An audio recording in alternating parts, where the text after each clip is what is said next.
আসসালামু আলাইকুম। ওয়ালাইকুম ভালো আসসালাম। আছেন ভাইজান? আলহামদুলিল্লাহ। যাই হোক, আমি এখন বর্তমান উপস্থিত আছি পুড়াবাকড়ির মোড়, তাই তো? পুড়াবাকড়ির মোড়, ঝিনাইদহ সদরে। আমি এখন আসছি একটা জমির, দেখেন হলুদির ক্ষেত। একটা হলুদ গাছের ফুলও আছে আমার হাতে। এই একটা রোগ, এটা দেখতেছেন এগুলা কি সমস্যা? এই সমস্যা দেখেছেন, এখানে কিন্তু পোষাও আছে।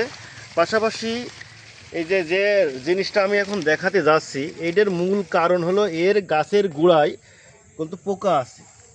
এক জাতীয় পোকা আছে, যে পোকায় আপনার গাছের ভিতর থেকে নিচে নষ্ট হচ্ছে, যে কারণে এই পোকার কারণে এই ক্ষতিটা দেখা যাচ্ছে। এবং পাশাপাশি ছত্রাক রোগও আক্রমণ আছে।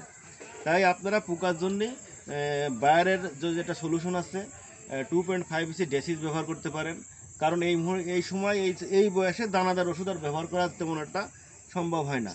নাটিভোর সাথেই আপনি 2.5 ওষুধটাই অথবা বায়ারের সোলোমন আছে দিয়ে স্প্রে করতে পারেন।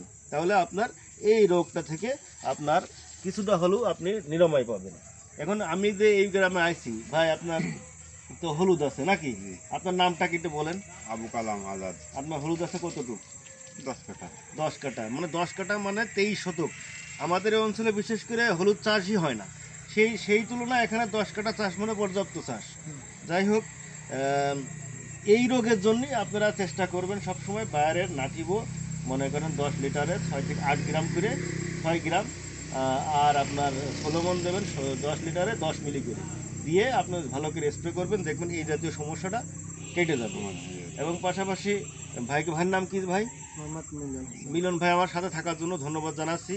আর একটা টিপস, সুন্দর একটা বিষয় কি, আমার হাতে একটা ফুল দেখতে পাচ্ছেন। আমি ছোটোকালে শুনতাম যে এই ফুলের পানি মুখে মাখলে বলে মুখ খুব সুন্দর হয়। তো জানা নেই, জানলে আপনার সবাই কমেন্টসকে জানাবেন। ধন্যবাদ, আসসালামু আলাইকুম।